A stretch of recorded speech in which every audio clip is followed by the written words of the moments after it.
الله الرحمن الرحيم والله يا المقعيق ومهد عبيد محمود إن مركب كوباد وحن الله السلام عليكم ورحمة الله وبركاته صوماليدا دنيا دعلة يكون نقولي دلك النهويو إن مركب حاجة إن وحن إن نلاقي هاي إن رمضان مبارك سلام كبعدي ولا ليال وحن إن ربائنا المانطة نلاقي بتمو أرين كدعي خميستي حتى تضبط كان magaalada Oslo ee dalka Norway kulankii aynu la kulannay wasiirka arrimaha dibadda ee Soomaaliya mudane Yuusuf Garaad walaalayaal haddii aan nila wadaago wixii ka dhacay meeshaas maalintaas waan arrin aan ka amarkaagay oon ka yaabay baa ayaan la kulmay aad iyo aad baan uga xumahay natiijooyinkii iyo hadalladii ka soo baxay shirkaas maxaa yeelay sidaad ogsoontihiin marka koowaad bashirka markaan ka soo qayb galayaan iyo dhibanayaal badan oo Soomaaliyeed si aan ula wadaagno xogtanada wasiirka waxa markii horeysay niman meeshii agaasimay ay isku dayeen inay naga celiyaan inaan galno qolkaas oo la kulanno annagoo wadana jaraa'idada iyo TV-yada dalka Norway cadaanka waana markii horeysay taariikhda jaraa'id iyo TV Norwegian oo yimaado shir ay Soomaali leedahay amba madax Soomaali mar ay yimaadaan taas oo taariikhi ahayd nasiib darro waxa dhacday dadkii shirka agaasimay in ay maxay ahayd noo diidaan access in aan TV-gii cadaanka iyo maxay ahayd journalistadii ka socday jaraa'idada caanka ee dalka Norway inay soo galaan hase ahaatee nin baa si tuugaa ku soo galay oo jaraa'idada mid ka mid ah isagoo qarinaya baajkiisii amba calaamadiisii ayuu iska soo galay dadka uu ka mid noqday uu fadhiistay intii kalena waa la eriyay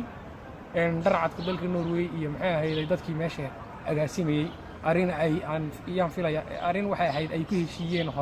horeyba intaan meesha iman baan filaya maxaa yeelay habkay lagula dhaqmeen iyaan u jeednay waana nasiib darro Soomaalidu badi waxay ka caban jirtay TV-yada Norwegian kuma yimaadaan shirarka Soomaalida hadda markaan keenayna waxa isbedelay wixii qaldan anagu garan mayno halka haddaan ka gudbo shirkii baa la guda galay mahad iyo dhibanayaal badan way yimaadeen shirka hooyooyin badan oo ka cabanaya ubadka la qaadanaya Soomaaliyeed ee 2,000 tiro kor u dhaafay iyo dhibanayaasha baasaboorada laga qaatay amba jinsiyadda oo ilaa 4,000 ku dhow anigu waxaan matalayay dadka sharciyada laga qaatay gabdhaha kamidana waxay matalaysay dadka ubadka laga qaatay shirkii baan guda galnay waa la soo dhaweeyay wasiirkii waa la fadhiistay meesha astaantii calanka la qaaday inta la istaagay kadib shirkii baa furmay quraanka lagu furay kadib waxa qaatay hadalka nin baasha la yiraahdo oo ku hadlayay magaca jaaliyadda Norway kadib waxa qaatay maxay ahayd wasiirka oo xogna siiyay shirkii uu yimid ee Oslo Forum ahaa wixii uu la kulmay iyo akhbaartiisa wadaarsadeen madaxdii meesha ku kulantay oo shirkaas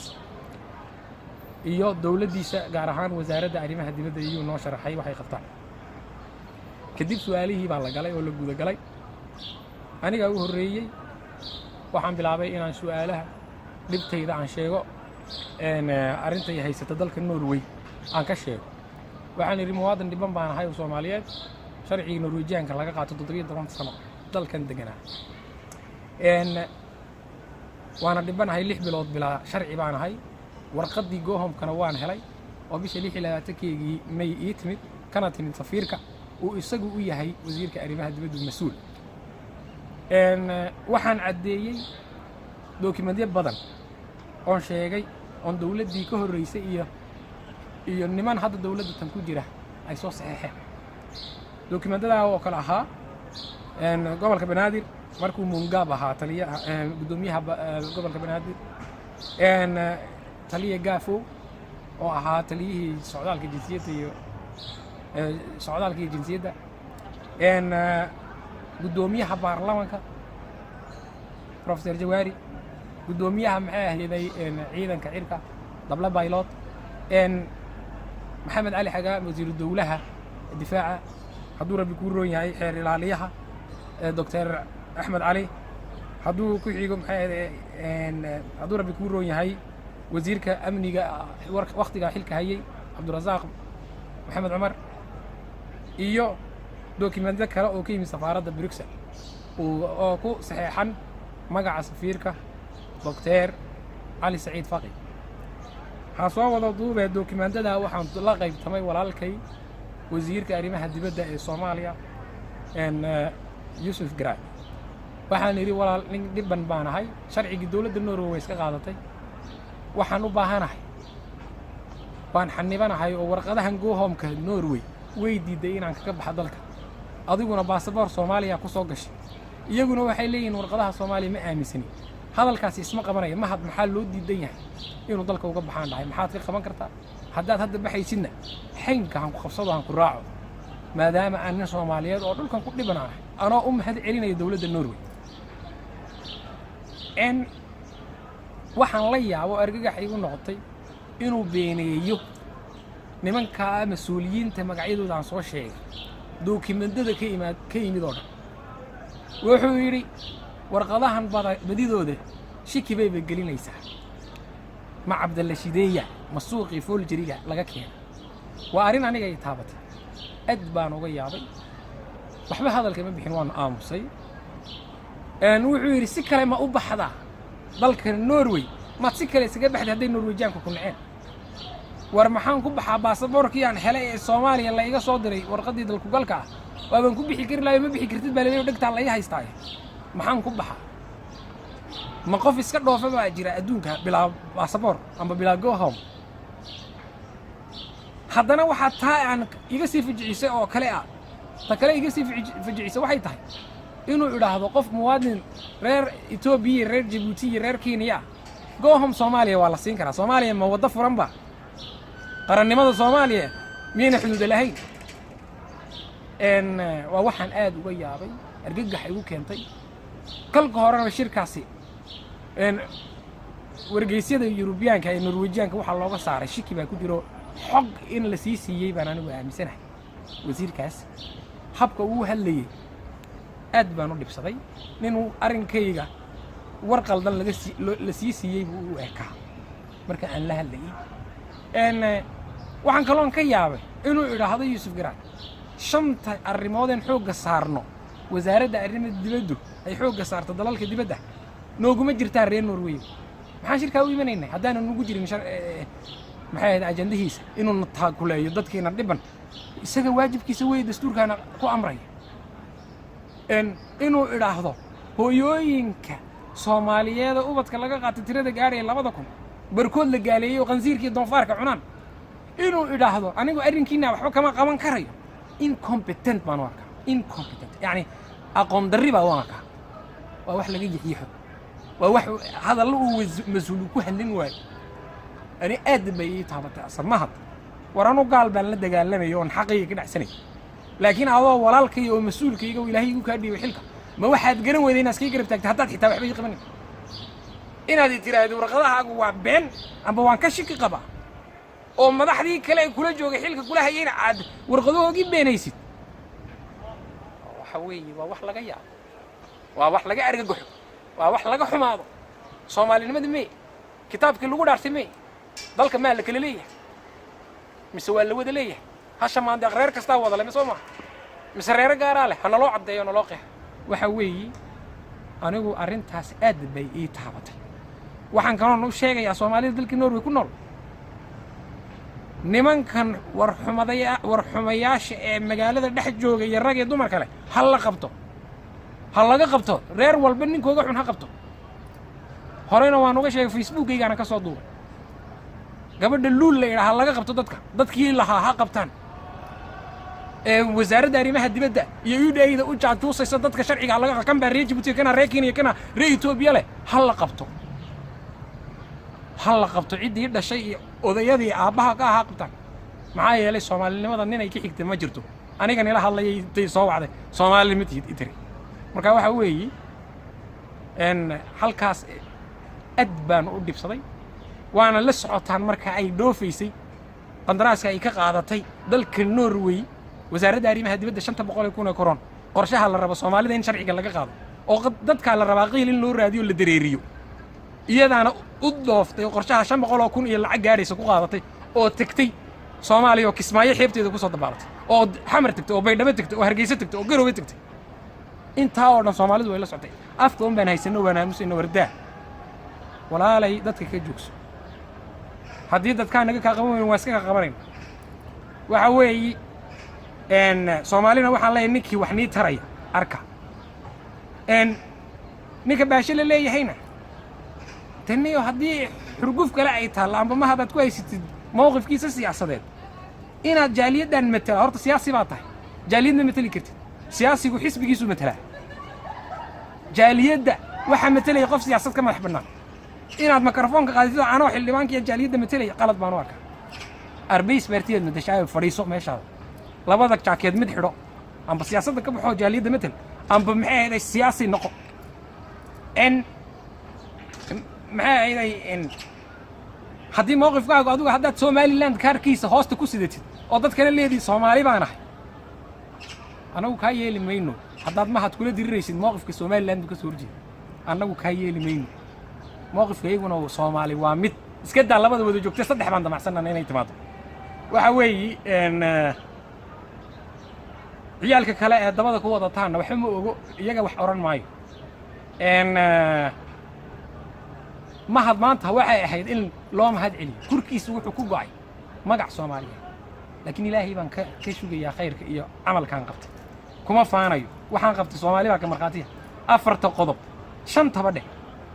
ishant baasaboorka lagu dhijin jiray dadkii ka dagaalamaan kamid ah istaas busashkaabka xiriirkiisa dadkii wax ka bedelay baan dastuurka dalka Norway kamid ah in qofka dacwada lagu oogayo mishaarka maxay lacagta looyarka ay dawladdu ka bixisa kamid baan ahaa dadkii ka shaqeeyay ma hadamcayeen Soomaalida kale lacagtaas in leeg ay ka bixin waxaan kaloon kamid ahaa in ilmaha yar ee aabihii sharciga laga qaaday baasaboorkiisa loo daayo dadkii soo dhiciyay baan kamid ahaa waxaan kamid ahaa in kiisaska dhanba la firiis gareeyo dadkii keenay baan kamid ahaa ee baarlamaanka lagu casuumay keega goynay guul soo hooyay Soomaaliya ajaanib baan kamid ahaa ma hadin la aasamahayn ma hadin bilad sharaf wiila Soomaaliya loogu xidhay laakiin waa arrin aan ka yaabay oo itaabatay oonan weligay aan ilaawi karin in Soomaali aniga inta anoo u dagaalamaya Soomaalinimo iyo magacayga iyo diintayda nin walaalkay inuu daba joogsado midii dhabarkayga galiyo kama filanin wallahi dib u fiirasho inaan dib isku fiiriyo iyo geliyeen waxa weeye gari Allah taqaan laakiin dawladda Soomaaliya waxaan leeyahay nimanka xilku haya xilku waa wareegto way noqon kartaa ma hadii inuu xilka qabto Soomaaliya waxba kuma ilaahay laakiin niman dalkiina uu turaya noqda bilaa calaykum niman yaaluushka qaadanaya iyaa tihiina joojiya qaarkiin inta fayoobay qabta inta xun Soomaalida dawladda hadduu farmaajo leeyahay waa dawlad shacbeed kuwa dibadda joogiyo kuwa gudaha jooga mas'uul buu yahay isagaana kala xisaabtamayna madaxweyne haddii aad nin daacad tahay sida noo dhaxaysay dadkan qabo waxba qaldanay qabo aniguna dal ii joogi maayo toddobaad kadib waa inaad dawladda Norway iga soo siidaysaa jaalkan aan ku jiro adaa iga mas'uula aduu ilaahay xilka igu ka dhiibay adiga way wax madaxweynahaygna ra'iisul wasaariga adiga iyo golaha baarlamaanka jawaari warqadda saxiixday way ku qabanayo joog ogow anigu waxa weeye maxkamad baan la tagi warqadda aad saxiixday way ku qabanayo ogow in la beeneeyo oo adna iska fadhidid anu waxaan u arkaa gardaro nimanka tolka iyo waxaan leeyahay baarlamaanka ku jira wariyaha hasha maandeeq waa 4.5 runta la isku sheegay haddii aan Soomaali ahay oo niga dhashay adeer hadla hadda waqti la joogo oo la xishoodo mid lama joogo hadlaan ilaahay wax la niqoyin biyo iska marwa Soomaaliyana waa dalkay waana imanaya Norwayna iyo haysan mayso dhigta si neef xidhan darbiga igu haysan mayso madaxdeeda waxaan weydiisanayaa si walaalnimo haddii diin jirto oo islaamnimo jirto hadday Soomaalinimo jirto baasaboorkaygii Soomaaliya hala soo diro sida ugu dhaqsiyaha badan 6 bilood baan adkaysan maayo hadda usbuuc kadib anigu waxaan rabaa waxayga inay soo dirtaan haddii dastuurka waxa ku qoran uu sax yahay haddii kale Soomaali haddii kale tabtay inoo sheega deegaanaan ku leeyahay dalka Soomaaliya deegaanadeedaan u talin anaa u tashan nin kale u daba fadhiisamay 10 nin ay baarlamaanka igu jireen waan ka soo dareerin rabbul kacba waan ka soo dareerin Soomaali waxaan leeyahay Soomaalidu hamidoodu inta sama ka talisana midooba walaalayaal la xisaabtama dadka dalkeenu waana deeqaa barwaaqadiisa iyo macdintiisa waa buuxa gaal walba wuxuu u danaynayo ayuu qabaa laakiin inaan quursi qaadanna maaha inaan dul ina gumeed noqono lacagahay nagu taakuleynayaan nagu gumaystaan maaha waana caawisay shukran weey laakiin waan ku caawiyay waxbaan kugu sheegan waan ku amri anu taa waxaan u arkaa waan baahanahay bahala looma cuno Soomaaliya tashada dalkiina petrol baa buuxa Soomaaliya waxaan isku tashanno oon mid noqono maxay ahaydey intaasina waxay iga hayd baaq aan u dirayay madaxda Soomaaliyeed iyo Soomaalida dalka Norway joogta inay la socdaan ay gartaan ciddii u dana iyo ciddii u xun inay kala soocaan Soomaalidana waxaan leeyahay ونمايو لا حسابتما مدحدا Soomaaliyeed nimanka baarlamaanka joogo la xisaabtama madaxweynuhu dadkan adaa soo xulay ra'iisul wasaaruhu adaa soo xulay wasiiradiinana la xisaabtama qalinka aad saxiixaysaan wuxuu leeyahay consequence waana maasantihiin Ramadaan mubaarak Soomaaliya hamidoodu ilaahay Soomaali meel kasta ay joogto ha ku xafido kuwa dalka joogana burcad bugooga Allah isku mariyo kuwa dibadda joogana inay muwaafaqada mideeyaan ilaahay baan uga bariyay waan baariyay Ramadaan 10kii u dambeysay ku jirna ilaahay waxaan ka baryayaa ubadkan awooga waxa inay petrolka Soomaaliya deefta ka soo baxaysa wax ku yeeshaan ilaahay waxaan ka baryayaa hooyada Soomaaliyeed ee badaha iyo gudahaba ku gaajoonaysa ku dhiban kuwa daryeela inay soo baxaan kuwa diida dulmiga kuwa diida dirdiraalaha kuwa diida xumaha ay dawladaha shisheeye soo maleegayaan ilaahay waxaan uga baryayaa xilka inay qabtaan ilaahay waxaan uga baryayaa nin tura oo dadkiisa daaqsiya inuu xilka u qabto wabillahi tawfiiq wassalaamu calaykum waraxmatullaahi wabarakaatuh